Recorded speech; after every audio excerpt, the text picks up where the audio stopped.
You know Gray Bar for electrical parts, but there's one more thing you may not be thinking of us for that can help maximize your next project's total value. Our pre-project planning services are designed to help you win the bid, save on labor costs, and keep your installers productive across your entire build. The sooner you call us, the better. Because when we're there from the beginning, we can anticipate your needs and help you solve problems before they become problems. Yep, Gray Bar does that.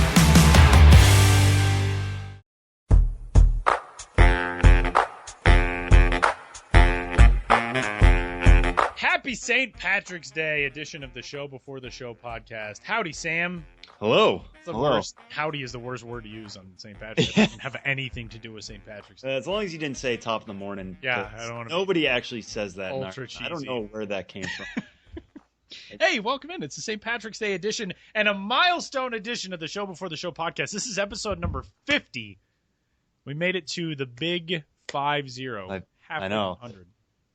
That's pretty good. That means we've been doing these once a week, so coming up on a year of podcasts. Yeah, that's incredible. Yeah, which is, I think, even the bigger number. I mean, obviously, it's a bigger number. 52 is a bigger number than 50. Good. I mean, now that we have that set. It's a more important... We're breaking mathematical ground on here. Yeah, a more important number to have done this for a year. So, yeah, no, this is fun to know we're still here. We're still kicking. I think you've now 1.5 Jake Seiner also. I think this is episode 31 for you, because I think you came on for episode 20. It's either 20 or 21, so this is either your 30th or 31st. All right. Either way. I will let him know that next time. R.I.P. Jake. Actually, I texted Jake the other day because very randomly I talked with Jeff Hoffman at Rockies camp, Colorado's number 5 prospect, and mentioned, oh, yeah, we did the podcast interview with you last June. And what was really cool, he said, yeah, I remember that because I was so excited to do it because I basically had not had any interviews since I got drafted because he was recovering from Tommy John surgery, hadn't pitched. He was like, that was like my first real interview, so I was really excited about that. So I texted Jake and said, hey, look at that. We made an impact on a former first-round pick.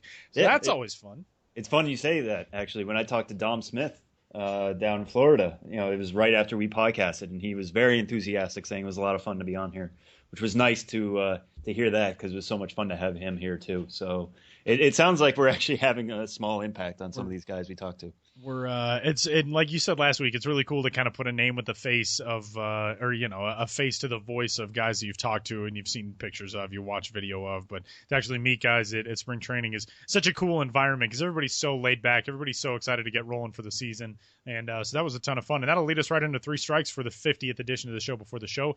Spring training wrap up. Sam got back to New York earlier this week. I got back to Denver late last night.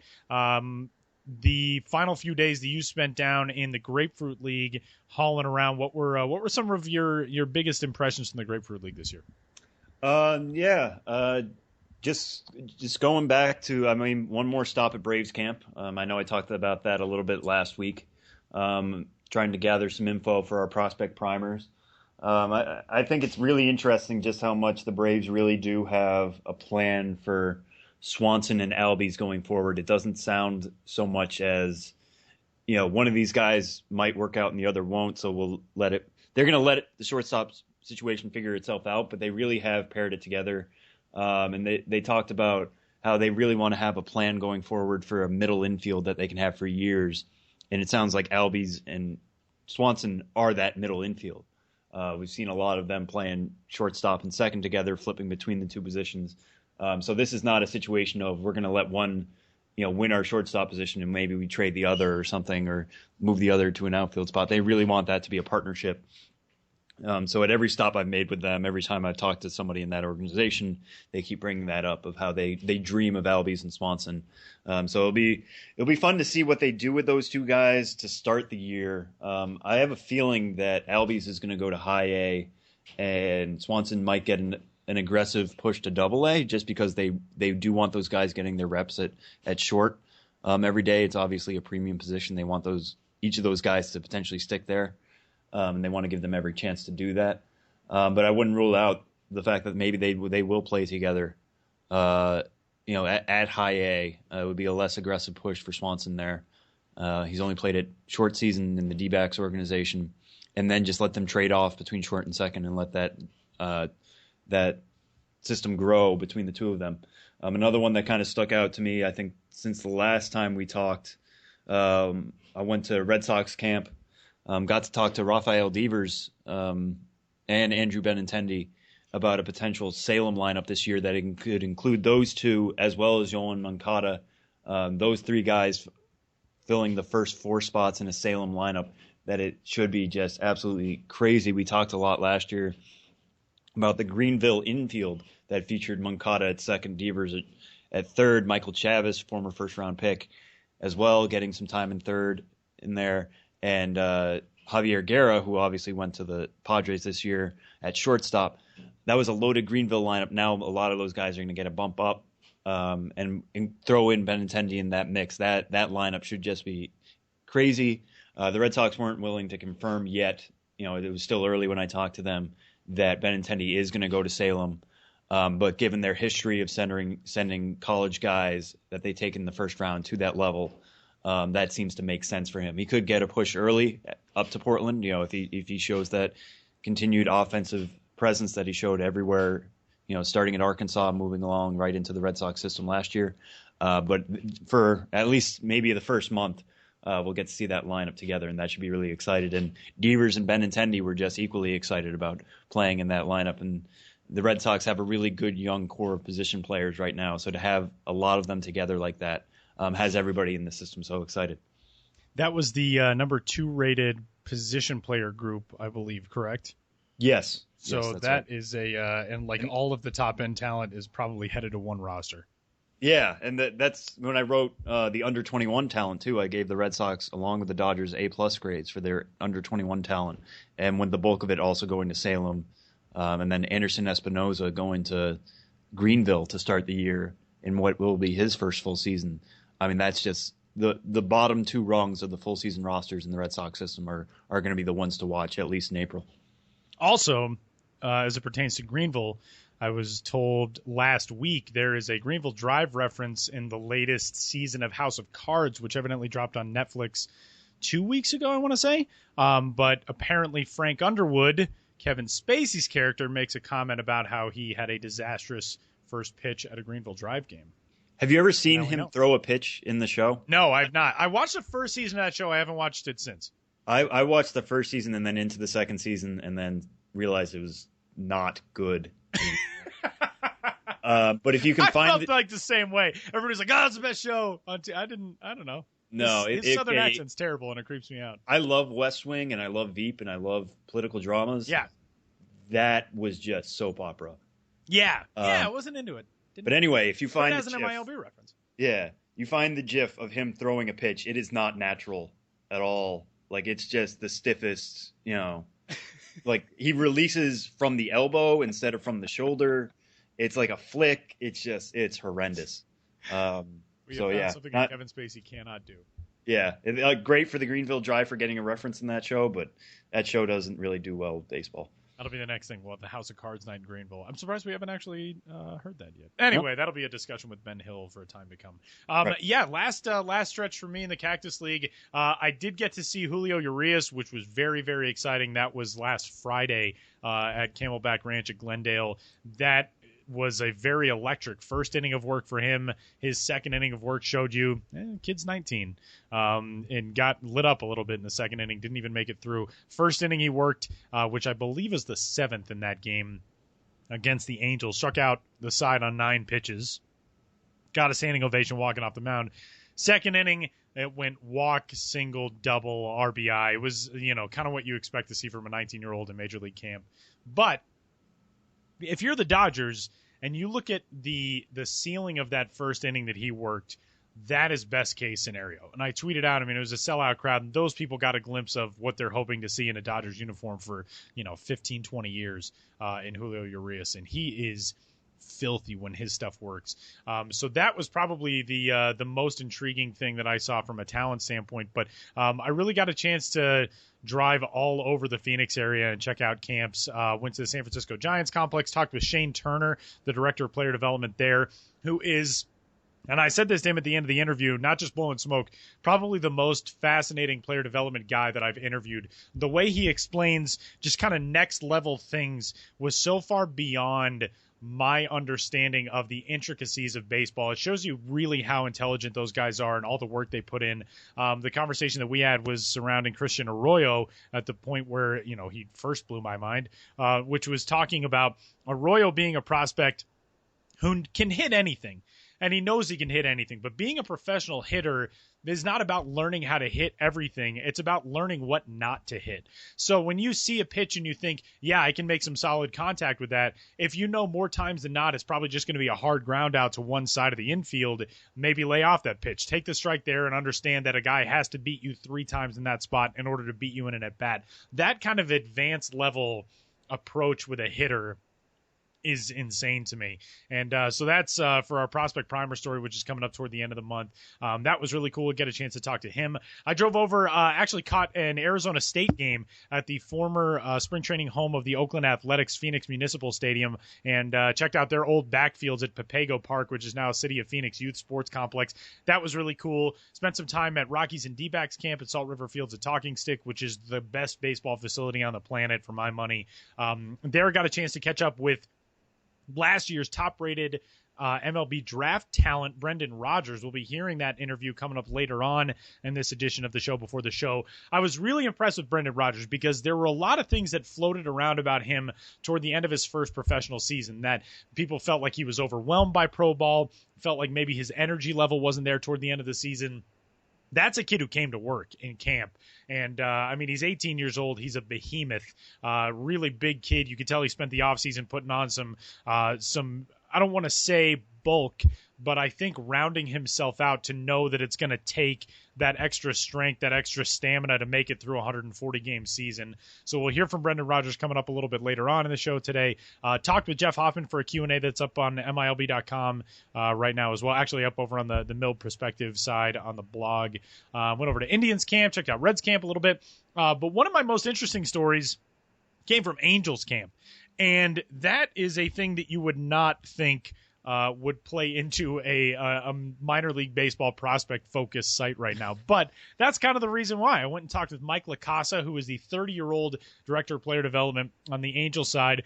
And I basically said, hey, man, everybody says your system's terrible. And we know that you don't think that. Tell us why Angels fans should believe in this system. And he said, we understand what people think of it, but when you look at our major league team right now, you see guys like Cole Calhoun, like Hector Santiago, guys who are in our system who are not highly regarded as prospects, who have come up and become impact talent at the major league level. He said he had a conversation with a national writer the other day who said, yeah, looking back 5-6 years, you guys probably had a top 10 system, but at the time it was rated as the worst system in baseball. So the Angels are very committed to the talent that they have, where all of the national prognostications for that system are, it's really not that good. It's really devoid of talent. So obviously that's going to be the company line to a certain extent, but it was interesting to hear that from inside the Angels complex. That's another prospect primer. I talked with Jaron Madison of the Cubs complex. Fascinating dude, and a really, really interesting interview about all the talent that's still in that system. My point with him was, you guys graduated so much last year. Do you think people forget? Do you think people are sleeping on the talent that's still here? And he said, yeah, to an extent. And it's kind of nice for us to be able to just go about the business of graduating the next class of talent. It's not just, oh, we got all these guys to the big leagues, and then all of a sudden that's it. There's still a ton of talent in that system. And also, final piece of that conversation, will go into strike two. I'm hoping to put together a story on the Venezuelan Summer League and some of the opinions now from both Venezuelan players and people who are involved in that league as to what it means to have that league shuttered for 2016. Teams had been pulling out year after year after year. The Cubs were actually the final team to do so. So I had a really interesting conversation with Jaron Madison about that, about his team's commitment to still be scouting in Venezuela, what it means for young kids who are growing up in Venezuela now. And I also, to get that perspective, talked with Rockies all-star outfielder Carlos Gonzalez, who did not play in the VSL, but he's played in the winter leagues down there. He's played for Team Venezuela and WBC, just to kind of get his take of what it means now if you're 14, 15, 16, trying to get signed, trying to play baseball professionally. What does that mean now to not have that avenue going forward for the VSL? So that'll be hopefully up on the site by next week. But spring training is, I was so bummed. Like, there's no place I love more in the world than my hometown, but I could not, like, landing in Denver last night, I was like, I gotta be home now. There's nothing as cool as spring training. it's just such a different atmosphere of just people who really enjoy the game. Yes. For the fans who make that travel, especially for us, moving to the backfields, the ones who go back there really know their stuff. I have to say that, they're pointing out players. A lot of times they're looking for autographs, but in doing so, they know every player, his background, where he was last year. And you combine that with just the sunshine and the warmth, and it's just a healthy dose of optimism. To be surrounded by that for a couple days, for in my case 10 days, was really neat to see on my first trip. And just talk with the guys. It's just so much more open. There's no stress yet. You're opening the season. You're seeing what you have. There's again that optimism there. So if anybody has ever thought about making the trip, I do heavily recommend it. If you can find it in your budget and in your time, that it's definitely worth it. Strike two today, Sam. It's the time of year where minor league players start figuring out where they're heading, or at least having a vague idea of where they're heading. Teams, this is how it works when we talk about the backfields. Teams are separated into groups. The minor league ranks are all separated into groups. AAA, AA, Class A Advanced, Class A Full Season. The rookie ball guys kind of mix in and around everywhere with them. But on the major league side, top prospects are now being reassigned to minor league camp, and there I think you kind of get an idea of, all right, this is what my 2016 is going to look like. I'm bummed to not be in big league camp, but let's get to work. Some of the big names who were sent back down to minor league camp as of Thursday, as of Tuesday, actually, two big ones from the podcast perspective. Ian Snell, top prospect in the Tampa Bay Rays organization, top pitching prospect there, one of the best pitching prospects in all of baseball. He was reassigned to minor league camp. And Dom Smith, who just joined us a couple of weeks ago from Mets camp, he was reassigned to minor league camp as well. It's that time of year. Who stands out to you as far as the reassignments have gone? I kind of want to talk about a little bit a piece I wrote last week, at the beginning of this week, which was just how the next wave of shortstops is coming. Last year we saw Carlos Correa, Francisco Lindor, Addison Russell. Year before that, Xander Bogaerts in Boston. So much of the best shortstop talent right now in the game, minus maybe Troy Tulowitzki, is younger than 22, and we're beginning to see the reinforcements coming. We already know Seager's going to be a major leaguer this year. On opening day, he hasn't been cut yet, but J.P. Crawford was cut this week from Phillies camp. He's going to be starting the year in AAA Lehigh Valley. I talked to him very briefly about what's happening in the shortstop revolution, and he was saying, one good thing is it's not just defensive shortstops anymore. It's shortstops who like to swing the bat, guys who are taking pride in their overall game over just providing premium defense at a premium defensive position. So he's definitely in line with that as a top 10, top 5, even depending on who you check. Overall prospect, he's definitely part of the Phillies' plans, even if he was cut this week. On that same day, the Pirates sent down both Tyler Glasnow and Jamison Tyone. They should be two parts of a very, very interesting rotation in Indianapolis at the AAA level. I really like Tyone's quote, Pirates Prospects, which is a site I recommend for Bucks fans, said in a quote with them, "That's the last time I ever have to sit in the office and be sent back down." And he says it so matter-of-factly that it's just like, that's it. I'm going to be called up this year. My future's going to be in the majors, and that's it. And especially for a guy who's had injury problems in the past, to have that confidence is really what you need anyways to make the major league level. But it's really a neat quote to see that he's just so confident that come next year he's going to be major league camp, beginning to end, start the season with the club and go from there. So those are the kinds of the ones that just stuck out to me this week. Is just those guys who are being cut now, but it's not for a very long time. That is a really pretty awesome quote, and it kind of gives you the mindset of a lot of these guys. I talked with Braden Shipley in Diamondbacks camp, who said somewhat the same thing, that this is a feeling you don't want to have much more throughout your career. But there are positives for those guys who realize, okay, now I can get out of the intensity of Major League camp. I can focus on what it means for me to get prepared for wherever I'm going to start the minor league season. In his case, it's probably going to be AAA Reno. But that is it's a really interesting mindset, and it's a good mindset for those guys to have, because you don't want them to lose that taste of what it was like to be in the big league clubhouse, to be around the energy of a major league team on a daily basis in spring training, and to know that that is very close for those guys, especially for Tyone and for Shipley. That's a good thing for them to keep continually thinking of. And at the same time, then you understand that it's all contingent on you going and getting your work in AAA and accomplishing the things you need to accomplish there, or AA, or wherever it is for these guys, in order to be back there on a full-time basis. So go check out, we've been doing reassignment stories daily on the site, so you can go check those out at MILB.com right now as well. And spring training games. I don't know what it was like in the Grapefruit League, but spring training games are starting this week, late this week and over the weekend, for minor league teams in the Cactus League. And I think everybody is beyond ready for it. They were, first few days in camp, you're just taking grounders, you're taking BP, you're doing your positional work, whatever.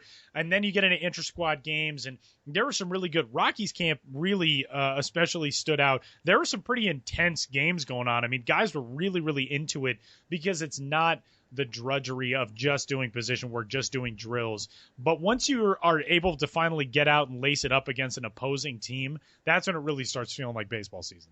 Yeah, I was getting there at the end of that week of, those guys just doing drills, and you could tell they were trying to squeeze as much blood out of that rock as they could, of just little things of excitement. Because I imagine, just for me, for watching it, every team every day, just going through BP, whether it's hitting a homer, guys getting excited about that, or I was actually at Twins camp, and Todd Van Steensel made a nice dig at first base when he was doing his pitcher's fielding practice, and the entire camp just went nuts.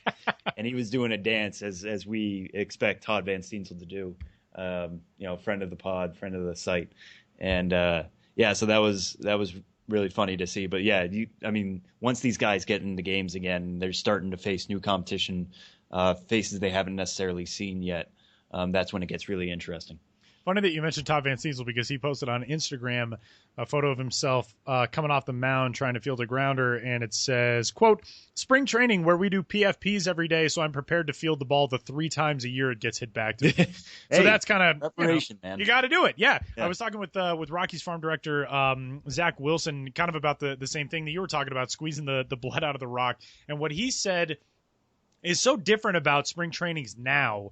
The Rockies did not even go through a period where it was just getting pitchers and catchers ready. They had so many guys there early on. I mean, through December and January and into February, they just started basically with full squad work. So that's the difference. I think for so long it was, let's get these guys in, let's get them back into shape. That's what that first week or so of drills and, getting yourself back acclimated to baseball speed was all about.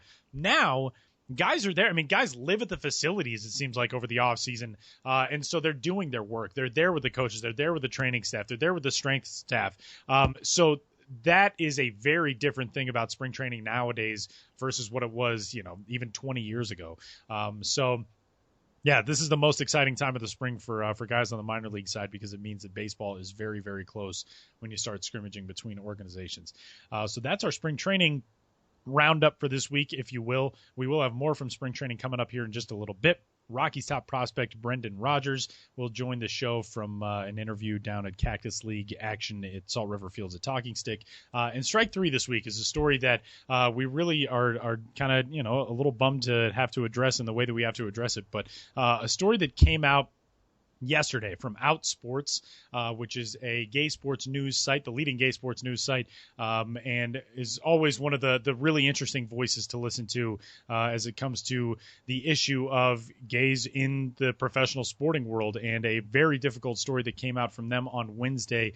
Former Cardinals minor league pitcher Tyler Dunnington, who was a draft selection in 2014 to the St. Louis organization, came out as gay and said in an email to Outsports that he retired from professional baseball after just one season because of homophobic and violent comments that he heard teammates and coaches make during his time both in college and in the minor leagues. A really, really unsettling story that really surrounded, in large part, a comment that a coach made in a reference to the Matthew Shepard killing in Wyoming back in the 90s.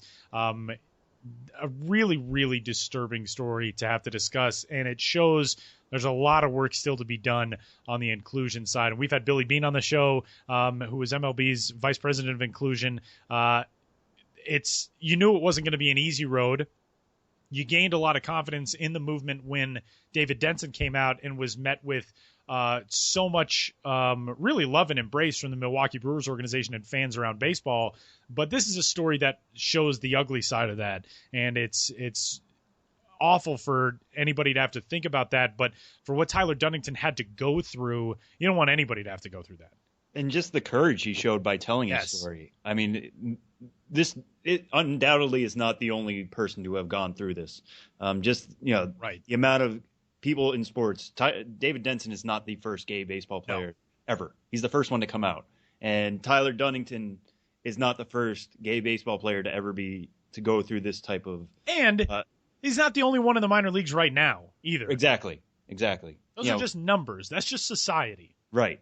And to know that this is still happening, these stories do need to be told. And it takes a lot of courage for them to be told, because it's somebody, A, who's coming out publicly, and B, willing to tell that, that they did not feel comfortable and that people were actively talking about killing people like them out in society. Not just even if it was a joke, they were just saying hey, that feeling you have inside that you haven't told anybody about yet. Yeah, we kill people like that in Wyoming, is what one coach said just flippantly. And that is the culture that they are dealing with. And it's the culture, that needs to be changed. And I think there are positive steps being made. I mean, God bless Billy Bean and all the work he's doing right now. God bless David Denson for speaking publicly and everything he's going through. And everybody who's helping the LGBT movement move forward. And it's not a easy process. It's not a light turning on. It's a long road. And these stories coming out is what helps change the narrative. It goes from, just imagine what they're going through. It's through, this is hard evidence of what they're going through. So I'm so sorry that Tyler Dunnington had to go through this. He's looking to get back into baseball. Reading the email he sent to Outsports, if you get a chance, please look it up. Please read it. It's obvious that he loves the game. He's trying to get back into it in a front office atmosphere, in its front office capacity. I hope he's able to do that. I hope he doesn't ever lose his love of the game over this. And I hope in the future that no LGBT person in sports anywhere ever has to deal with something he's gone through. And I think this is starting to change. I hope it's starting to change. But just these type of stories is what helps hopefully push us forward and realize what really happens on the underbelly. Yeah, I think that's a good way to put it. And I actually, very serendipitously, had an interview yesterday scheduled with David Denson in the afternoon. This came out in the morning, and you and I were texting about it, and I knew I was going to have to ask David about it. He had not heard this story when I asked him about it yesterday afternoon, but his message was the same. And we're going to hear from David coming up here in a little bit, because I have a story up on MILB.com today about the fact that people kind of forget David Denson's a hell of a good baseball player, too. His story overshadows the fact that he's a legitimate prospect, a guy who can hit with some pop. He is a hulking dude. He's 6'4", and I think 254 is his listed weight. So he is a big, big guy. He's being moved to the outfield this year. The Brewers really want him to be able to focus on being an offensive threat, hitting in the middle of the lineup, driving in runs, being able to bash some homers. So there's a story up on that at MILB.com. But because of the timing, I did ask him about this story with Tyler Dunnington yesterday, and like I said, he had not heard about it, but his message was the same, and I think it's coming across a little dry when people read the quote, because I've had people tweet at me and say, well, what does he mean by this? What David's point is, and his direct quote was, the only thing I can say is let your game speak for itself, and I think that's the part that confuses people. You'll hear his full answer here coming up in a little bit. What David meant was coaches, player development staff, trainers, strength coaches, players, nobody should be questioning you as a person, and especially as a baseball player, based on your sexuality. The next quote was, your sexuality should have nothing to do with your ability. If you're a baseball player and you can play, that should be it. That's where it begins and where it ends. And that's David's point. That's been David's point since the beginning. And the thing that struck me the most about David Denson, and he said this in interviews since he came out last August, he didn't come out to get anybody's approval. He came out so he could live with himself knowing that he was being honest in the life that he led. He said, I am a gay man. You can't beat the gay out of me. I'm not going to lie and be somebody that I'm not. And one of the quotes that he gave me when we were just kind of talking after the interview was, if I'm going to give myself to baseball, I'm going to give 100% of myself to baseball. I'm not going to give 80% and lie about my identity or who I am as a person. That blew my mind. The maturity and the strength that it takes to be able to do that was pretty impressive. And so it was tough, I could tell, for David to have to hear that somebody else had gone through this and it had to go through it, not simultaneously, but basically at the same point the season prior to when David went through, his story coming out last year in the Milwaukee Journal-Sentinel from Tom Hodricourt.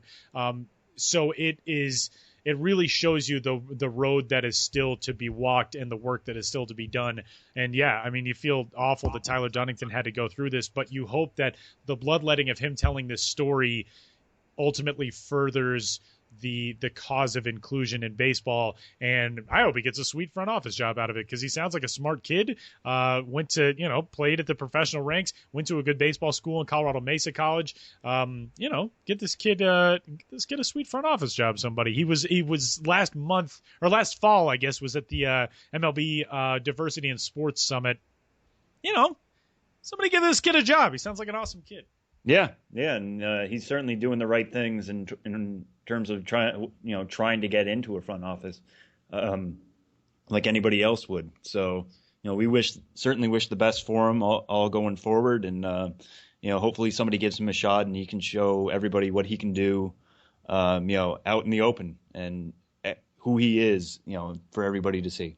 By the way, his 2014 season, 4-2 record, 3.09 combined ERA, struck out 29, walked 11 over 32 innings. So for all the people that were tweeting disparaging things after the story came out, go look at the numbers. This is not a kid whining because he couldn't make it in pro ball. He obviously could make it in pro ball. So do some soul searching before you lob comments like that on social media. So coming up next, we are going to hear, and that was the majority of the comments lobbed after David Denson's story was, that's great, who cares, what can he do on the baseball field? We're going to tell you what David Denson can do on a baseball field. Last year was a top 30 prospect in the Brewers system, dropped off of those rankings because of a down season, but obviously was going through quite a bit. So we're going to hear from David Denson as to what he sees for himself in 2016 and beyond, and you will hear in context David's comments about Tyler Dunnington and what that means for athletes like Tyler Dunnington going forward, because it's going to be a constant process in this world that we live in and in the world of sports as well. So David Denson coming up on episode number 50 of the Show Before the Show next.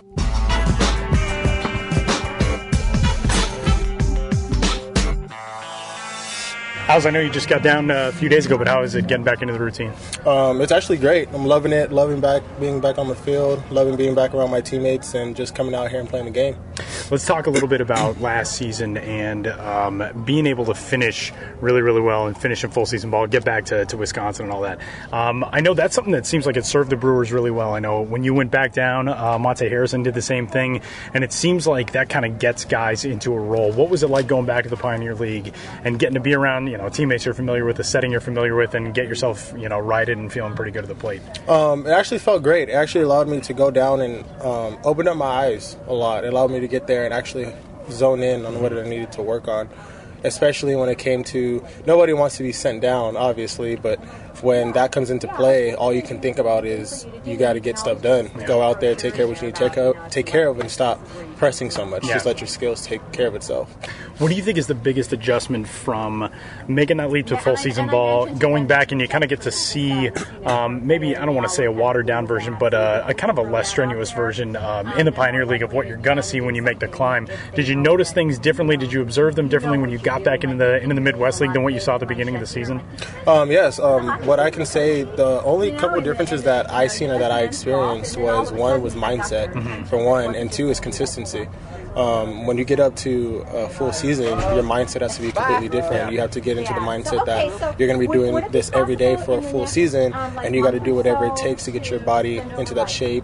And when it comes to consistency, you got to be ready to go out there every single day, give it 110% without constantly thinking, well, what if I take this off? What if I take that? There is no taking no days off. You got to go at it 110%. To be able to get, promoted toward the end of the season and finish strong up there, how much confidence does that give you coming into this year? Whereas you didn't finish in a lower level, you're able to finally get back up there and make sure that you go out on a good note. What does that do for you confidence-wise coming in? Extreme confidence. It just shows me that if I'm able to push through that wall and make it to where I started, why can't I push forward and make it to the next level and the following level and continue all the way up to getting to my dream? When you came out last year, you get to immediately, it's a lot of stuff mentally that takes pressure off, and immediately it seems like you benefited. I think you had hits in 4 of your first 6 games after the story came out. You go up, you start really strong in Wisconsin. What did that do for you, just being able to kind of go to the field, know that it's baseball, and know that, you're in a little bit more comfortable place? Exactly that. It takes the complete stress factor out of it. I know a lot of people say that when it comes to your personal life or your sexuality, it's away from the field. But when you're in a group of guys like this and you're around them for more than half the year, you guys become a family. Yeah. And the last thing you want to do is break up that friendship or that bond and that brotherhood. And you don't want them to feel awkward or uncomfortable in the locker room. When personally yourself, you don't want to be judged. So when my teammates embraced me and took me for who I was, my mindset was completely different. I was able just to focus straight on my game. How much do you think that helps you now coming into this year, that you have that ability to just focus on, being a prospect? I mean, you're not only in a good position mentally and physically and stuff, but you're in a good position in a good organization where, as far as first baseman goes, there's a lot of opportunity for growth for you. What does that do for you now coming into this year? Coming in this year, it just goes forward. There's nothing that's holding me back anymore. My mindset is completely go out there, give it everything you got, and whatever happens, happens. Just go out there and, I hate to say it, but it's true, go beast mode. If nothing's holding you back and nothing's on your mind, focus on the game. Go out there, take care of business, and show them what you got. Let me ask you this. It seems like you did a really good job cutting down strikeout rates in the second half last year. Yes. I know you were taking a lot more walks, too. What was your biggest emphasis this offseason? Is that kind of one of the things that you've been told to work on, or how have you approached coming into this year? In offseason, I actually worked out a lot on my weaknesses when it came to pitches and pitch counts in certain situations. I feel like last season, when I got into certain counts, I was very passive. And even though I got on base here and there, I feel like I could have gotten on more if I would have taken initiative in those certain situations. And especially when it comes to my position in the lineup, or when I'm hitting certain pitches that pitchers are throwing me, you got to focus on their routine, got to focus on their situations that they're in, you got to focus on their patterns. So I did that a lot in this offseason, watched some footage, and I just took it all in. And with everything, I'm able just to focus. I could see the ball to the hand more and go from there, just crush the ball. And that leads perfectly into my next question. I was talking with Dom Smith in the Mets system, who said that he's been told, everybody's always, why doesn't Dom Smith hit more homers? Why doesn't he hit more homers? And the Mets have consistently told him power's the last thing to come, especially for young guys coming out of high school. Have you kind of found that to be the case? That, you hit the ball hard no matter what. Eventually those are going to start turning from shots in the gap to shots over the wall. Is that something you think about, or is it just kind of that'll come eventually? It's not really anything you think about, honestly and truthfully. When you're up to bat, you just focus on see ball, hit ball, and drive it with some conviction. In certain counts, you could start getting into the factor of, okay, I'm going to crush this ball, or okay, I'm going to drive it to this part of the field. But if you always have that constant mindset of, I'm going to come out here and I'm going to hit a home run, I can tell you now it's not going to happen. So it's more of a realistic situation to get into your mind. When you start forming that home run swing and guys start breaking things off, you're more likely than not, you're not going to get it. So it's about see ball, hit it with some conviction, and home runs are pretty much mistakes. And mistakes isn't if the pitcher leaves it there, show them that it was a mistake. When you were coming out of high school, what do you think, if you could go back a few years, talk to yourself when you were 18, you were coming in the draft, what do you think you would say the biggest thing to look out for in pro ball is, as far as getting used to the routine? The Pioneer League's brutal, you're riding buses around. Midwest League travel's a little bit easier, but it's not great. What do you think you'd say is, keep tabs on this, because this is a tough adjustment? I would have to say keep your eye on the grind and keep your eye on consistency. Is mainly the factor that I think about. And rest. Get as much rest as you possibly can. When it comes to this game, you're playing 100-plus games, and you're playing 8 months out of the year, including workouts and everything like that. You need as much rest as you can. Your body's going to have to take its time to recuperate. And then when you get to the field, let everything go. Just focus on your game. Have tunnel vision, basically. And go out there and take care of your business. And don't let nothing or no one hold you back. 2 more things for you. There's a story today that came out, you might have heard. Tyler Dunnington, who was a minor leaguer in the Cardinals system, basically said he retired because last year he had not come out yet, and his teammates, I guess, had said some pretty disparaging things in the clubhouse. To know that that's something that somebody else had to deal with, and he didn't get the support that you did. What does that say about the strides that still have to be made? I mean, the Cardinals have already come out and said we're taking it very seriously. We're looking into it. Billy Beane's done the same. But, I mean, it shows that there are still guys who are going to deal with some of that stuff where you were embraced. There are guys who are still dealing with tough things. What would you say to a kid like that or to other kids who are kind of considering the same thing about what it's going to take? One thing I could say to it is if a thing comes out to anything comes out to like that, for one, I didn't know that story came out, so this is the first time I'm hearing that. And 2, let your game speak for itself. That's all I got to say. It shouldn't matter. Like I always say, your sexuality should have nothing to do with your ability. So if that's a problem, let your game speak for itself. That's all I have to say on it. And last thing, this system is totally different now even from what it probably was a couple years ago when you got in. There's so much talent in there now. And guys, especially who are kind of at the upper levels, I mean, the Brett Phillipses and Domingo Santanas and all those guys, but it's been really reshaped pretty quickly. Can you tell there's a different energy? I mean, even just being out here last week before you actually got in town, watching some of the inter-squad games and stuff, it seems like guys are really fired up to be a part of it, where I think probably 4 years ago in this system it was a different story. Does it feel different from the last couple of years coming in and getting rolling with guys this season? I feel like this season guys are just a lot more laid back. Mm-hmm. I feel like this season guys are just really honing in on their craft instead of pressing so much. And I feel like it's shifting when it comes to spring training. Instead of guys thinking, I need to do this, I need to do that, they're just focusing on what they know, what they're doing, and they're perfecting it and going from there. And I think that's how it should be. Like, focus on your craft, focus on what you're good at, and perfect it, and then nobody can say anything from there. David Denson is on Twitter. He is at _DavidD_41. The people with the underscores at the start of the handle always throw me off. I don't know what the thought is there exactly, but that's something to ask David. Sure, he could have gone with just David D41. Yeah, well, I don't know. He's younger than we are, so it's true. Something Maybe with it's the kids. Something cool with the kids these days. Yeah. So go give David a follow on Twitter, and really, really cool kid to talk to. A very impressive worldview and maturity for somebody his age. And do not sleep on David Denson. He's more than likely headed to Wisconsin to start this season, but in my mind, that kid's going to blow up this year because he does not have the mental stress that he had going into 2015 weighing on him going into 2016. And like you heard, he talked about really tried to hone in his approach offensively this offseason and learn about what he should be looking for as a power guy, as a run producer, to be able to be aggressive and be that big bat that the Brewers knew they were getting when they took him in the 19th round back in 2013. So keep an eye on David this summer. We'll transition out of a guy who was a kind of a mid-round draft pick to a guy who was basically as high as draft picks can get. Colorado Rockies camp last week got a chance to catch up with top overall draft talent and third overall draft selection Brendan Rodgers, who last season got his professional debut at the rookie level in the Pioneer League in the Colorado Rockies organization, and is, if you will recall, not the former Liverpool head coach. Wasn't it Liverpool's manager? He was Liverpool. Well, yeah, there was a Brendan Rodgers who was Liverpool's manager. And when that one got fired, Brendan Rodgers, the baseball player, had to tweet, "I'm not the Liverpool manager," in all caps with a bunch of exclamation points. I would love the third overall pick this year to be named Jurgen Klopp, the current Liverpool manager. But I feel like that's fairly unlikely. That's probably not going to happen, sadly.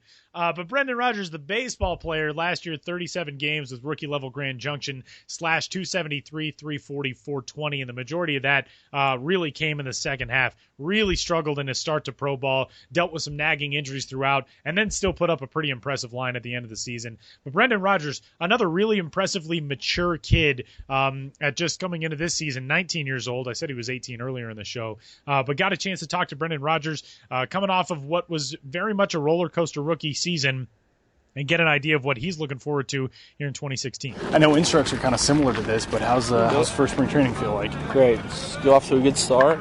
Body feels good. I'm just ready to get the season going.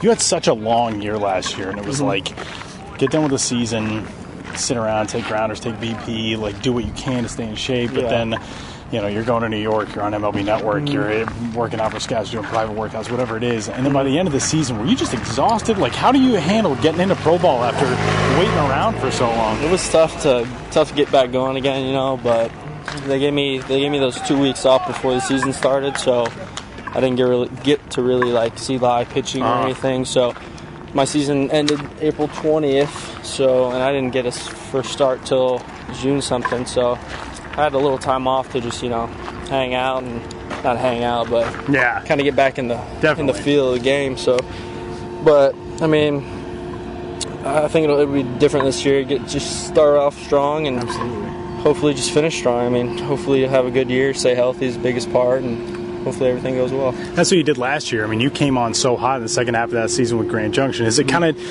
equivalent to just getting your legs under you at that point, where especially once you get in, and the Pioneer League is such a nightmare because you're riding buses for 10 hours a night. Was that kind of, once you got that adjustment period out of the way? Yeah, it's just pretty much like Sanders and Lee would always tell me, just getting your feet wet, your first pro season. So, I mean, it'll be different this year, like I said, shorter bus rides, hopefully.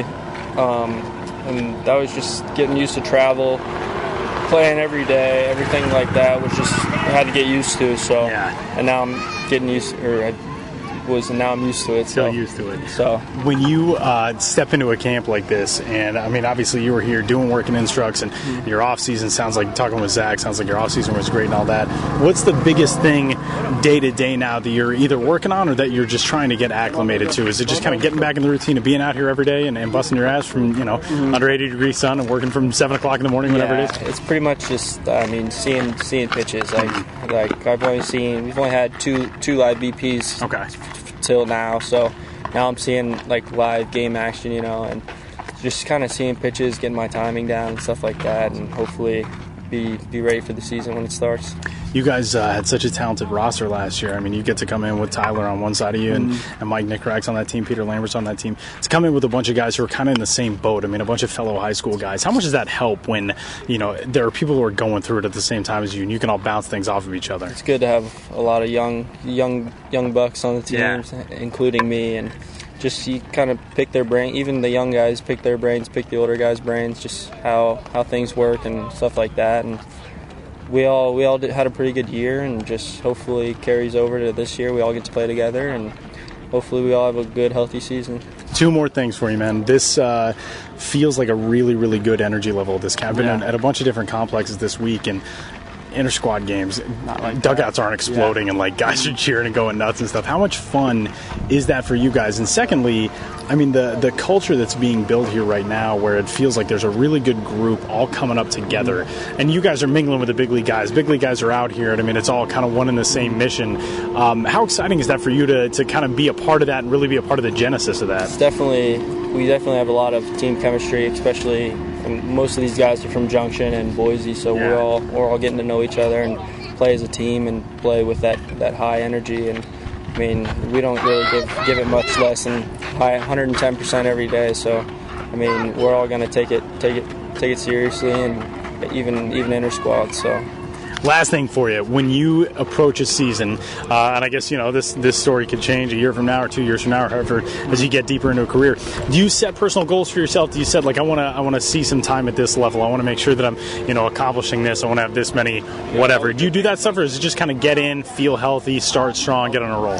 It's like what you just said. You just got to feel good about yourself, have some confidence going into the year, and just have. I mean, my goals pretty much this year my main goal is to stay healthy. I mean, usually when I'm healthy, I'll play a lot better than with nagging injuries or stuff like that. So, and just staying healthy and playing out with everything I got every day. Brendan Rodgers is on Twitter as well, and he's one of the Twitter handles that I hate giving out, but it's BRO and then 5 Ds and number 3. It's not as bad as Henry Owens used to be. Not quite, but I don't know where the 5 Ds come from either. So, it's easy to find it when you search, though. Just type in BROD and then just keep typing D, and it'll bring it up. And then it'll show up. He's got a blue check mark, so we actually know it's him. So we know it's him. I guess that's nice. So you can go give Brendan a follow on Twitter as well. But really impressed with how Brendan Rodgers seems to be approaching this year. And that's kind of what you heard about him coming into the draft, that this is a kid who, he is a baseball rat, quote unquote, and he's not going to be fazed by a year that's somewhat up and down. And like I asked him in that first question, I mean, it's a guy who was done with his his high school season in April, and then didn't really get to play baseball for 2 months. So that's going to weigh on anybody when you have that stutter start of getting ready for showcases and travel ball in a high school season. Then all of a sudden you're done. You're just taking grounders and BP. Then you got to go back to 110% every day playing at the professional ranks. So again, another guy who could be primed for a big 2016 season. And that'll do it for our conversations from the Cactus League here for episode number 50 of the show before the show. Coming up next, back to the New York offices and one Benjamin Hill to discuss the latest and greatest in the world of minor league baseball business. Ben's Biz coming up next.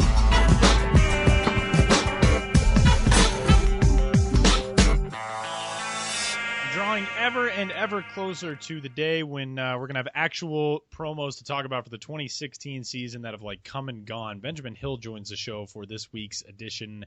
Hey, Ben. Hey, Tyler. Hey, Sam. Good to be here. It's good to have you back. It's been a while. Feels like it's been. Yeah, well, just to correct you there, I never left. Well, that's true.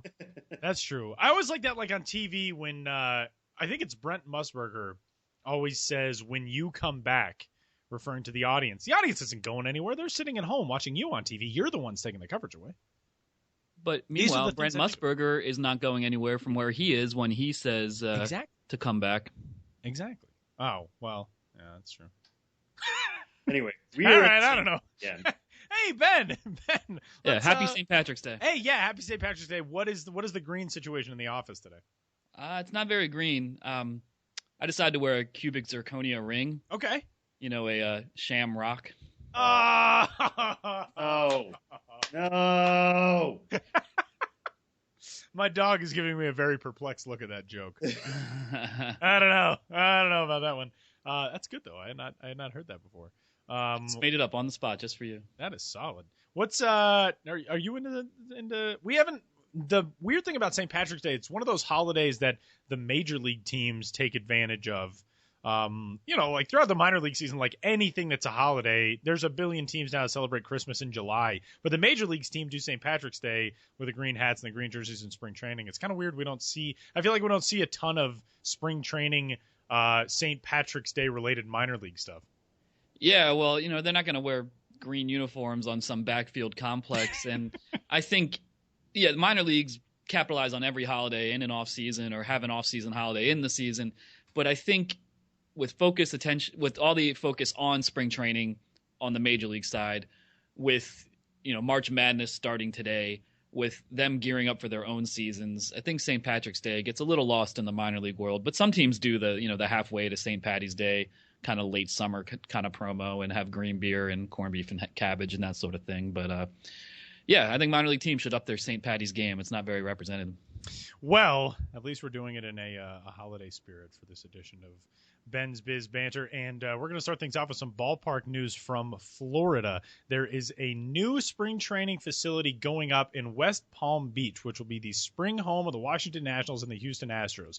There are a lot of interesting things already going on with that ballpark, including the fact that they are digging up a 60 to 70-year-old landfill under the construction site. So evidently the construction site itself smells just horrid.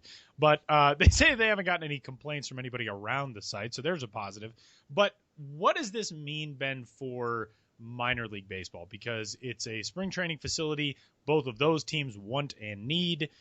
But as of right now, neither of those teams possesses an affiliate in the Florida State League. Is there any discussion of the impact that this could have on that league, which is a league that at times can struggle to draw fans, but is a very crucial league in player development as an advanced day league? Yeah, there's no official discussion on it because a lot of this would tie into, player development contracts and team relocations.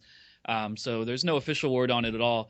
But just as a minor league observer, you have to think a new dual facility goes up in Florida, and the Florida State League is built around hosting minor league teams in spring training complexes. You have to think down the line that it may host Florida State League baseball, but there's nothing official on that front yet. The ballpark of the West Palm Beaches, which is going to open in 2017, is going to host the Nationals and the Astros for spring training. The Nationals currently have their Class A affiliate in Potomac, which is very close to Washington, D.C. The Astros currently have their Class A advanced affiliate in Lancaster, which is not so close to Houston. Then meanwhile, The Nationals currently train at Space Coast Stadium, and this is their last season having spring training at Space Coast Stadium, and that is also the home of the Brevard County Manatees in the Florida State League, who are a Brewers affiliate.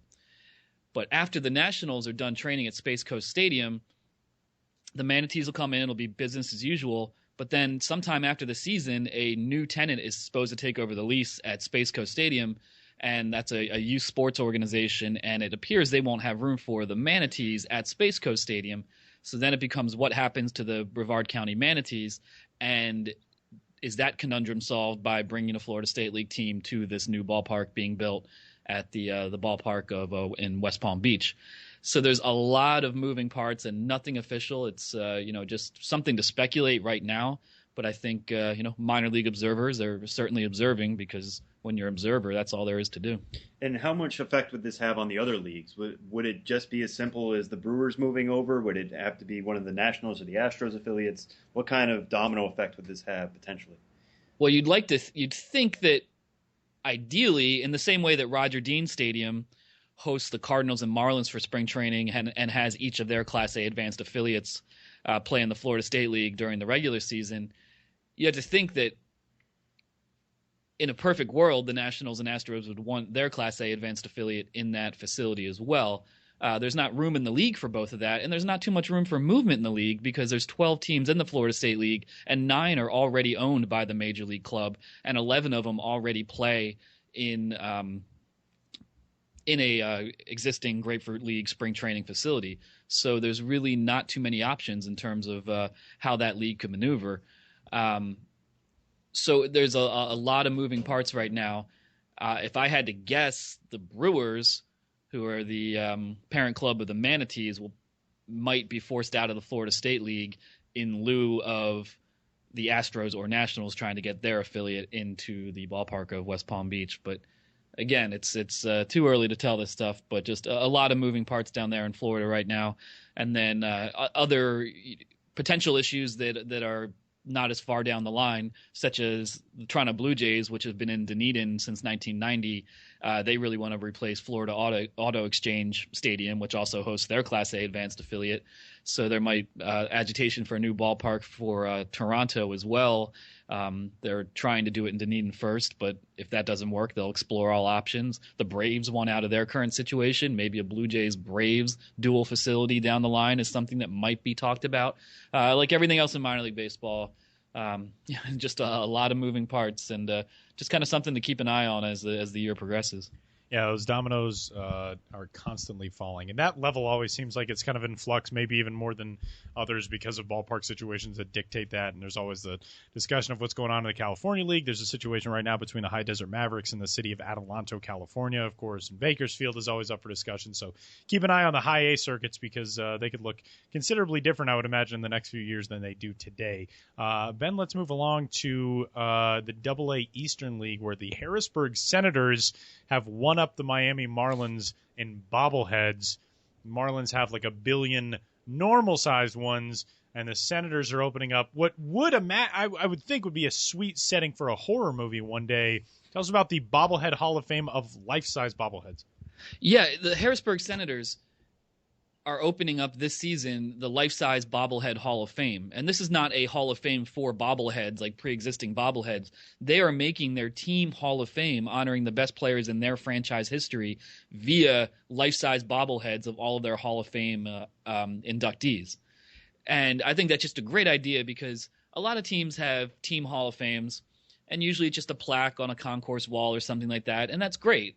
And if you're history-minded, it's a cool thing to walk by and check out. But it doesn't really capture the attention of the average fan, which, as we know, is, the families and maybe not the biggest baseball fans in minor league baseball as much as people looking for entertainment. So how do you connect the history of the franchise to the great players that have come through and really sell that story to the fans? Well, with something eye-catching, with something that's going to appeal to everyone, and a life-size bobblehead, I think will really do that. I think this is an idea that other teams will probably end up emulating. So the first inductee into the life-size bobblehead Hall of Fame in Harrisburg is going to be Vlad Guerrero, and he's actually going to attend his induction ceremony on April 16th, which will include the unveiling of his life-size bobblehead. So just like a really cool promotion there. And then later in the season, they're going to be inducting Cliff Floyd And I know there's one more. Who's the other guy? Bryce Harper. You might have heard of him. That's a good trifecta. So, yeah, good trifecta. Life-size bobbleheads, Harrisburg Senators Hall of Fame, Cliff Floyd, Bryce Harper, and on April 16th to kick it all off, Vlad Guerrero. And, from my perspective, I'm always looking for teams that are doing things that really might catch on elsewhere around the industry and across the country. And I think a life-size bobblehead Hall of Fame is a really decent approach to one's Hall of Fame to really attract attention to it. And so here's to the Senators. Good idea, guys. And how exactly big is a life-size bobblehead? Are we talking like 6 feet tall, like the height of Vlad Guerrero, or are we talking like 8 feet to really stick out on a concourse? I don't know that. I haven't reached out to the team to get specifically, but if you say life-size, I would say it has to resemble the size one is in real life. Yeah. I don't know if they're looking specifically at Vlad Guerrero's, height and weight and trying to get as exact as possible and head, yeah. And bobbleheads are traditionally quite out of proportion to a normal body, so it might not be life-size as we would look at a normal human. These are very important questions, and they will be answered, but not by me, not now. Eventually. At a date and time to be determined. Exactly. Ben, we have a very special announcement to make regarding a special edition of a special show before the show. A lot of special things. Minor league baseball teams are very thematic and very musical, and you came up with an idea for a show that we're really excited about that we're probably going to roll out next week regarding minor league team songs. Explain to the good people what you have, the rabbit hole that you have dived down over the last couple of weeks or so in compiling what is now probably the world's largest library of minor league baseball team songs. Yeah, I'm not sure if it is or not, but I have a lot of minor league theme songs and jingles, meaning the songs that teams usually commission from local musicians or ad agencies or what have you that are played at the ballpark and as bumper music during the radio broadcasts and in all sorts of ways. But I think we've all heard these types of songs before. They're about the team in question and usually very enthusiastic and have kind of very enthusiastic singers who kind of overemphasize all their words and, it's affordable, family-friendly entertainment. Get to the ballpark, Cracker Jacks, that kind of thing. That basically is every song.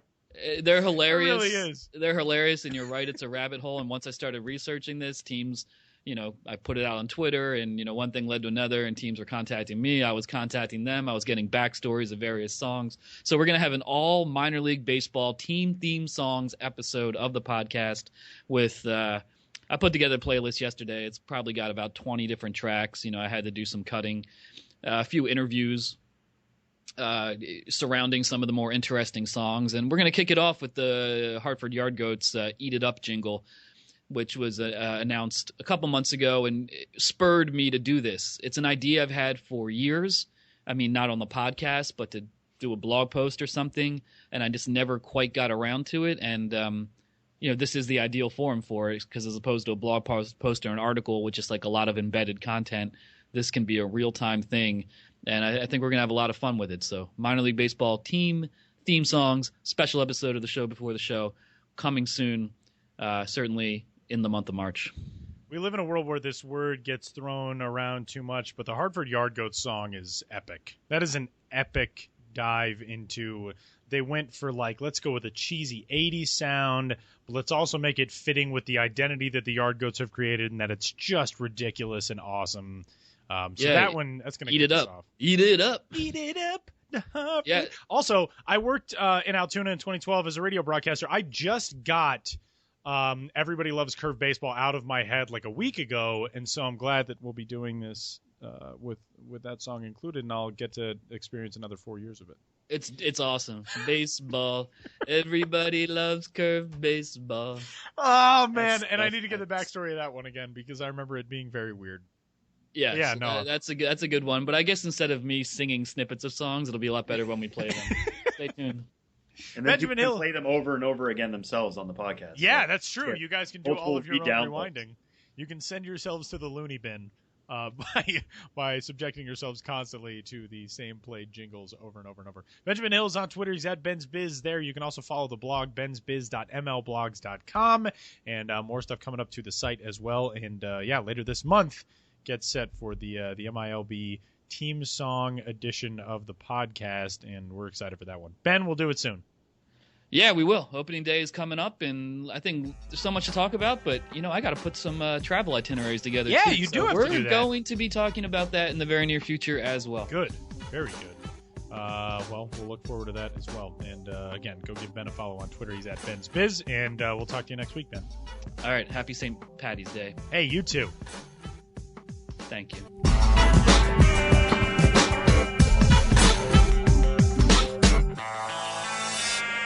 Wrapping up the milestone 50th edition of the Show Before the Show podcast. Again, Benjamin Hill, you can find on Twitter. He's at Ben's Biz. I'm very glad that we got his final thank you in there. At the end of that episode. As well as the pause. The pause. That's what really made it. Yeah, thank you was just being polite, but the pause made that moment what it was. The real emphasis.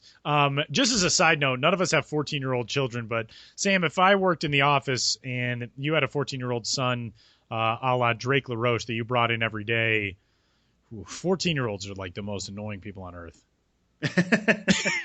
I only say it because it just popped up in my Twitter feed, but Drake LaRoche, I saw him walking around in the clubhouse last week in White Sox camp, and then yesterday, I'm driving around. I'm at Cubs camp, I'm at Brewers camp, I'm at Royals camp. That's another story I got coming up. Talked with Martin Gasparini, the Italian-born prospect in the Royals organization, and everybody on baseball Twitter is freaking out about Drake LaRoche. Yeah. And, that was a weird one. Yeah, it's just like I don't know. I really don't know how to feel about it because I don't know the individual situation. Right. I don't like.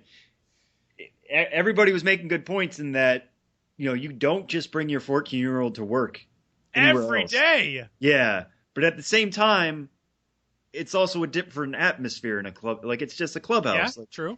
He sounds like he was very respectful. He was just kind of around, just taking things in, and was helpful. And some guys liked it. Others probably didn't because they didn't like this kid just hanging around while they're changing and stuff. And so I don't know. I can see both sides. I hate to be a centrist, but I can see both sides. This is America in 2016, Sam. We don't have any room for your logic, yeah. There are no centrists. your well-measured thoughts. I am just of the opinion that I too was once a 14-year-old teenage boy, and 14-year-old teenage boys are just awful. They're just the worst. They shouldn't be allowed anywhere. They shouldn't be allowed out of the house. They're terrible. Yeah, but if they're under supervision of their father, true. It might be a slightly different atmosphere. I'm just kidding, I would hope so. teenagers. We have a big teenage following on the podcast, I'm sure. So anyway, there's our takes on the whole hashtag Free Drake LaRoche fiasco.